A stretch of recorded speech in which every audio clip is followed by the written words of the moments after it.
waqti dheer ayay soo jiitamaysay arrinta doorashada Soomaaliya laakiin ugu dambeyn xalay waxaa la wada xaqiiqsaday in dalku toos u aaday doorasho. Golaha wada tashiga qaran ayaa isla meel dhigay dhowr qodob oo bundhig u noqonaya sidii ay dalka doorasho lagu wada qanacsan yahay ay guud ahaan dalka uga qabsoomi lahayd. Maalintii labaad ee shirkii golaha wada tashiga qaran ee Muqdisho uga socday ayaa la soo afjaray mugdigii hanaanka doorashada iyadoona ay ugu dambeyntii soo saareen jadwal ku xidhan maalmaha loo asteeyay in la qabto doorashada. Shirkii Muqdisho uga socday ra'iisul wasaare Roble, madaxda maamul goboleedyada iyo gobolka Banaadir, waxaana shirkaas aalada fogaan aragga ee Zoom uga qayb galay madaxweynaha maamulka Hirshabeelle Cali Guudlaawe. Sidoo kale waxaa golaha wada tashiga qaran uu isla meel dhigay laba qodob oo bundhig u noqonaya geedi socodka hanaanka doorashada. Kow, shirka golaha wada tashiga qaran waxa uu tixgeliyay qoondada haweenka oo la isku raacay in 50% haweenka laga dhimo khidmadda laga qaado haweenka tartamaya.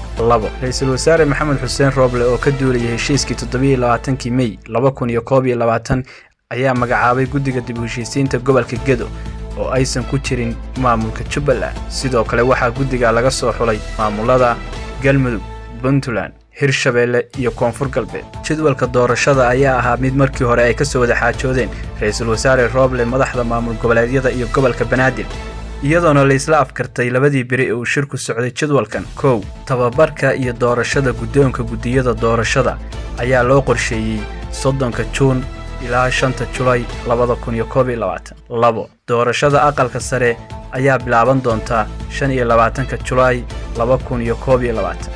Saddex, diyaarinta goobaha codbixinta doorashada ayaa loo qorsheeyay in la diyaariyo 23 July 2021. Afar, soo xulista iyo diyaarinta ergooyinka doorashada waxaa loo asteeyay 15 July ilaa 10 August 2021. Shan, doorashada xildhibaanada golaha shacabka ayaa loo asteeyay 10 August ilaa 10 September 2021. Lix, dhaarinta xildhibaanada iyo doorashada guddoonka labada aqal ee baarlamaanka ayaa loo asteeyay 20 September 2021. Toddoba, doorashada madaxweynaha ayaa loo asteeyay 10 October 2021. 5 sano ka hor doorashadii ka dhacday Soomaaliya ayaa ahayd mid uu hareeyay musuqmaasuq weyn. Doorashada maanta la iclaamiyayna waxay u muuqataa inay hareyn doonto musuqmaasuq. Odayaasha dhaqanka ayaa kaalinta ugu badan ka qaadan doona soo xulista ergooyinka dooranaya xildhibaanka, waxaana lagu soo xulayaa qabiil iyo qaadasho dhuuni. Qorshaha amniga goobta doorashada Soomaaliya waxaa qaarkeed ku sugan Al-Shabaab.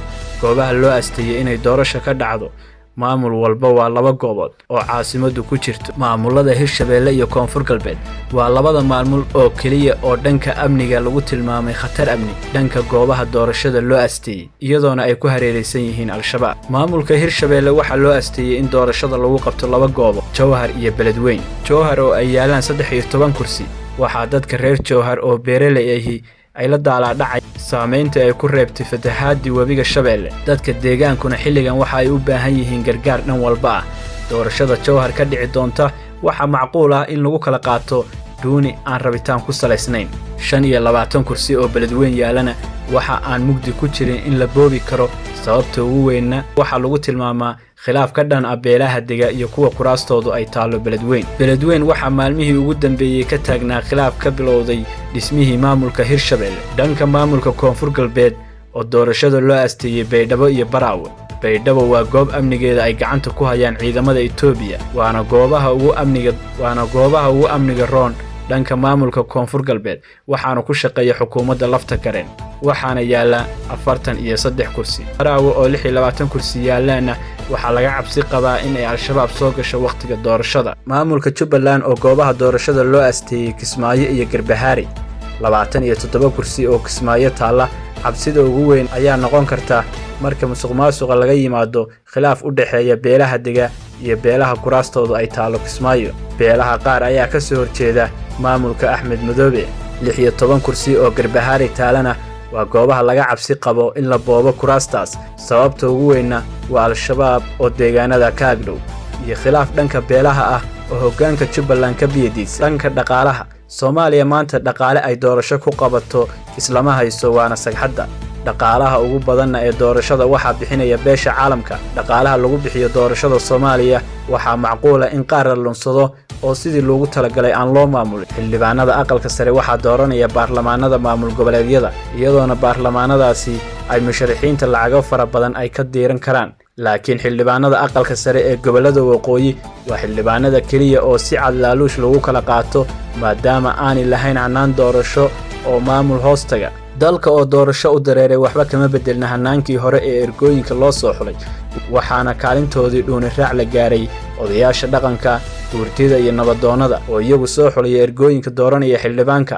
laaluushka ayaa ku soo bilowday in marka hore ay qaataan lacago fara badan odayaasha dhaqanka oo soo xulay ergooyinka dooranaya xildhibaanka.